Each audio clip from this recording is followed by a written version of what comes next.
Semoga pembahasan awal tadi dapat membantu kalian dalam memahami materi. Sekarang yuk kita perhatikan presentasi intinya. Assalamualaikum warahmatullahi wabarakatuh. Salam sejahtera bagi kita semua. Om Swastiastu, Namo Buddhaya, salam kebajikan. Selamat pagi, selamat siang, dan juga selamat sore. Terima kasih karena telah membuka video ini. Video ini merupakan salah satu tugas dari mata kuliah Manajemen Sumber Daya Manusia. Di dalamnya akan dijelaskan juga tentang bab 3, yaitu seputar job analysis atau analisa pekerjaan. Maka dari itu, kami berkesempatan pada pagi hari ini untuk memaparkan tentang job analysis dalam bentuk video presentasi. Jadi mohon untuk disimak. Sebelum memulai ke presentasi kita pada hari ini, saya ingin mengucapkan banyak terima kasih atas waktu, tempat, dan juga kesempatan yang diberikan oleh Bapak dosen pengampu mata kuliah Manajemen Sumber Daya Manusia, yaitu Bapak Umban Adijaya SPD MM. Ini saya, Milanda Aulia Putri, akan memandu kalian sebagai penonton presentasi video ini. Nantinya teman-teman saya akan menjelaskan tentang job analysis. Teman-teman yang akan ikut menjelaskan yaitu Amelia, Mutiara, Agramdani, Agisna Syofaridah, Ide Sowardi, Siti Azahra, Danila, Julio Marcelino, Siti Hamidah, Tegarini, Erni, Risa, Dila Nurmala, Adnan, Rifki, dan juga Noval. Terdapat 10 materi yang nanti akan kami jelaskan, yaitu tujuan pembelajaran, definisi, informasi yang tersedia, sumber informasi, metode job analysis, tujuan job analysis, job description, job specifications, job design, hingga ke kesimpulan. Tujuan pembelajaran: 1. Memahami konsep analisis pekerjaan. 2. Mengetahui proses analisis pekerjaan. 3. Memahami tujuan dan penggunaan analisis pekerjaan. 4. Mengetahui sumber-sumber informasi untuk analisis pekerjaan. 5. Memahami konsep analisis pekerjaan. 6. Memahami konsep spesifikasi pekerjaan. 7. Mengetahui konsep desain pekerjaan. Nah, analisis pekerjaan adalah prosedur atau sebuah studi informasi yang terperinci dan sistematis terkait dengan operasi dan tanggung jawab pekerjaan tertentu. Suatu otoritas telah mendefinisikan analisis pekerjaan sebagai proses penentuan dengan observasi dan studi dan melaporkan informasi terkait yang berkaitan dengan sifat pekerjaan tertentu. Nah, ini adalah penentuan tugas yang terdiri dari pekerjaan dan keterampilan, pengetahuan, kemampuan, dan tanggung jawab yang diperlukan pekerja untuk kinerja yang sukses dan yang membedakan suatu pekerjaan dari yang lainnya.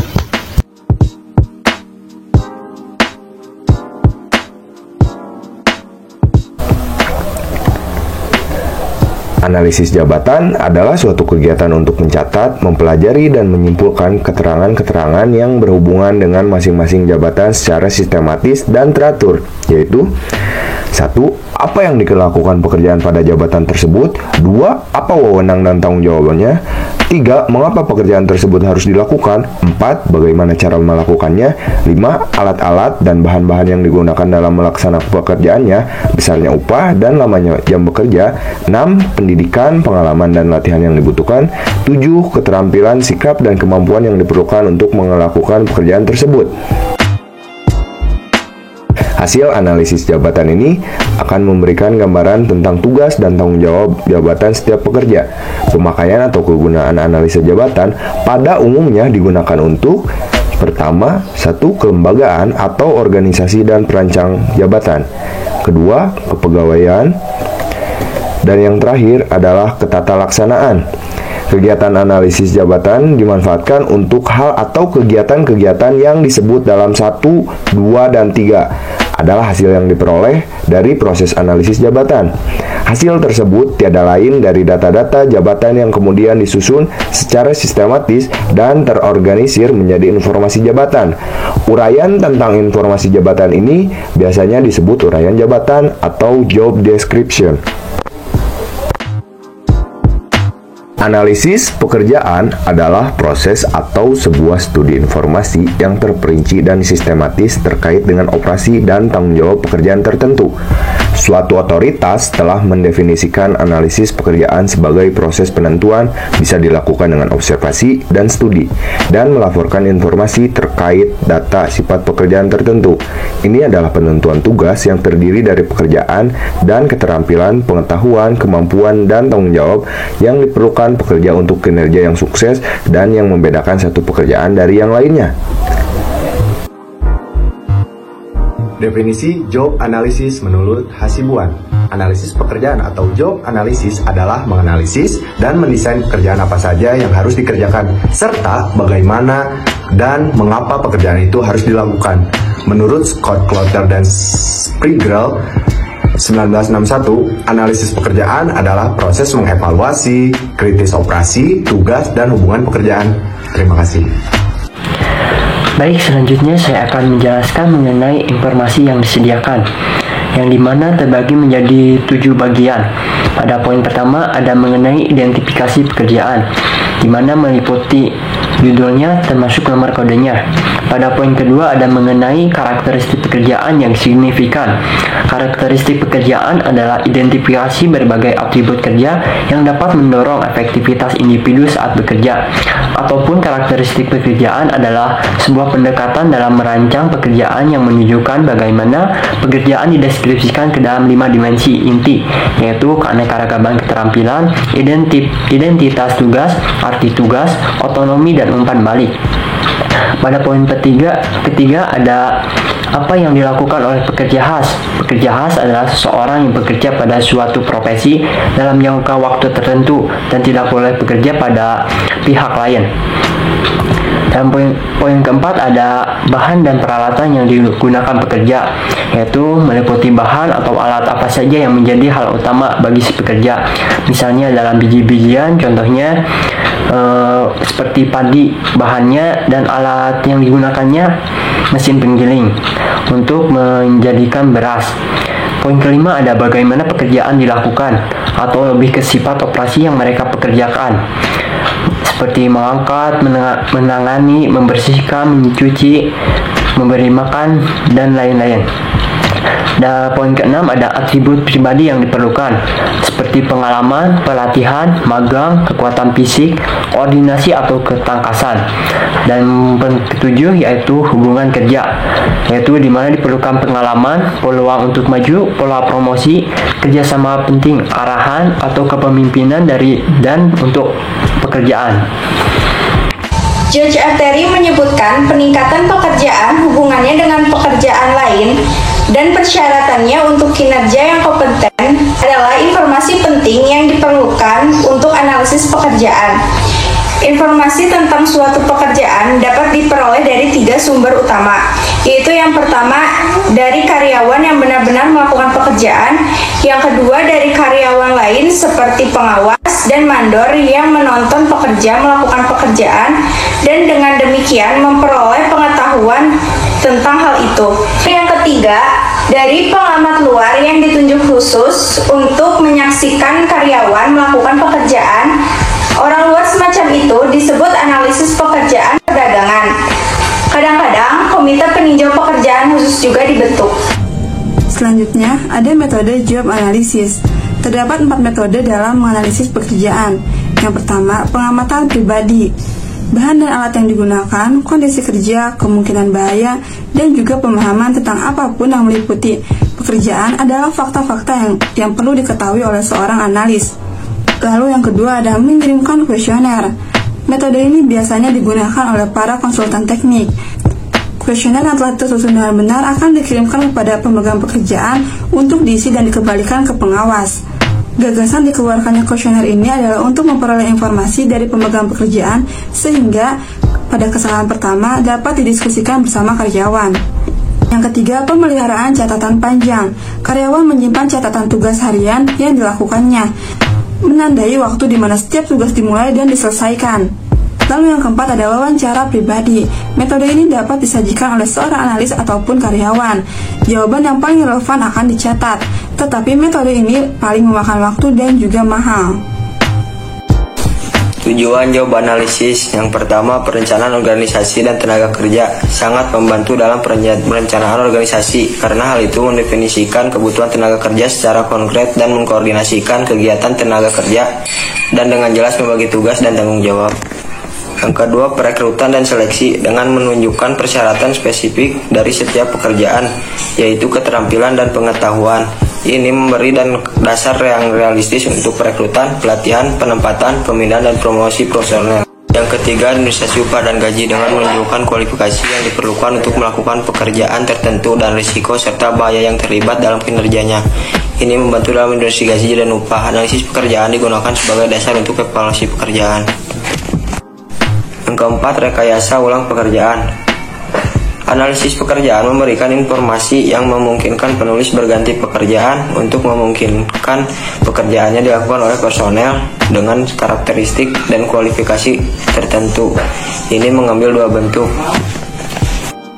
Yang pertama, kegiatan teknik industri yang berkaitan dengan analisis secara operasional, studi gerak, metode penyederhanaan kerja, dan peningkatan di tempat kerja dan mengukurnya, serta bertujuan untuk meningkatkan efisiensi, mengurangi biaya unit tenaga kerja, dan menetapkan standar produksi yang digunakan karyawan diharapkan bertamu.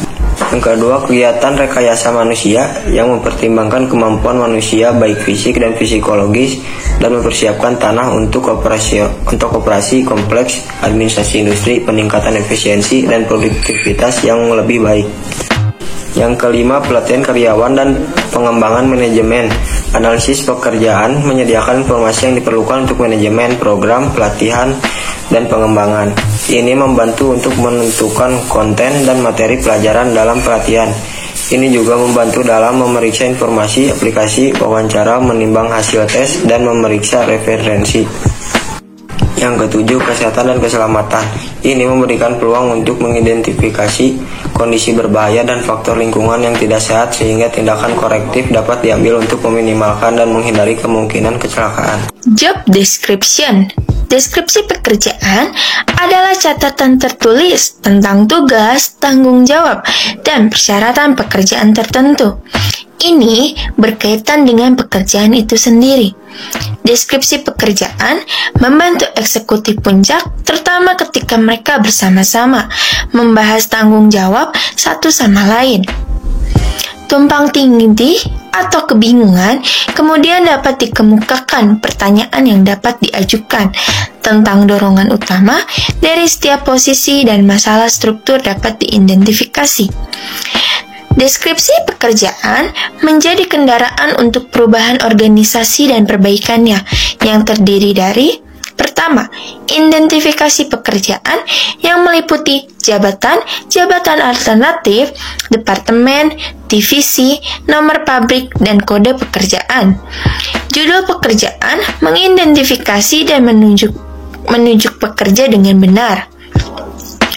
Yang kedua, ada ringkasan pekerjaan melayani dua tujuan penting.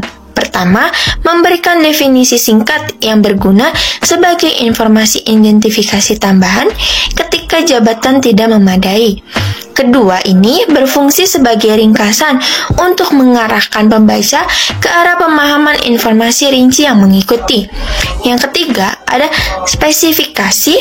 Pekerjaan adalah standar personal dan menunjukkan kualitas yang diperlukan untuk kinerja yang dapat diterima. Ini merujuk pada ringkasan karakteristik pribadi yang diperlukan untuk suatu pekerjaan. Job spesifikasi ada 5 hal yang harus diperhatikan oleh para manajer sumber daya manusia. Di antaranya adalah sebagai berikut. 1. Karakteristik fisik. Karakter ini meliputi kesehatan, kekuatan daya tahan tubuh, rentang usia, tinggi ukuran tubuh, berat badan, koordinasi tangan dan kaki, koordinasi motorik, dan diskriminasi warna. Dan yang kedua adalah karakteristik psikologikal atau bakat khusus yang mencakup kualitas seperti ketangkasan manual, kecakapan mekanik, kecerdikan, penilaian, kemampuan analisis, konsentrasi mental, dan kewaspadaan. Dan yang ketiga adalah karakteristik pribadi atau sifat-sifat temperamen seperti penampilan pribadi, perilaku yang baik dan yang menyenangkan, kualitas indera penglihatan, penciuman, pendengaran, dan kemampuan berbicara. Dan yang keempat adalah tanggung jawab yang meliputi pengawasan orang lain, tanggung jawab untuk produksi, proses peralatan, tanggung jawab untuk keselamatan kerja orang lain, tanggung jawab untuk menghasilkan kepercayaan, dan tanggung jawab untuk mencegah kerugian moneter. Dan yang terakhir, yang kelima adalah fitur lain yang bersifat demografis, yaitu usia, jenis kelamin, pengalaman pendidikan, dan kemampuan berbahasa. Desain pekerjaan. Desain pekerjaan merupakan proses menentukan isi pekerjaan dalam hal tugas dan tanggung jawabnya pada metode yang akan digunakan dalam menentukan pekerjaan, yaitu dalam hal teknik, sistem, prosedur, dan juga pada hubungan yang harus ada antara pemegang jabatan dan atasannya, bawahan, dan juga kolega. Tujuan utama dari desain pekerjaan ini adalah untuk mengintegrasikan kebutuhan individu dan juga persyaratan organisasi. Desain pekerjaan memiliki 3 pendekatan utama. Yang pertama, ada pendekatan klasik. Pendekatan klasik ini prinsip-prinsipnya berfokus pada perencanaan, standarisasi, dan juga peningkatan upaya manusia di tingkat operasi demi memaksimalkan produktivitas. Yang kedua, ada pendekatan perilaku. Pendekatan perilaku merupakan pendekatan sosial teknis karena berkaitan dengan aspek dan sosial dari suatu pekerjaan. Dan yang ketiga, ada keterbatasan penilaian kinerja.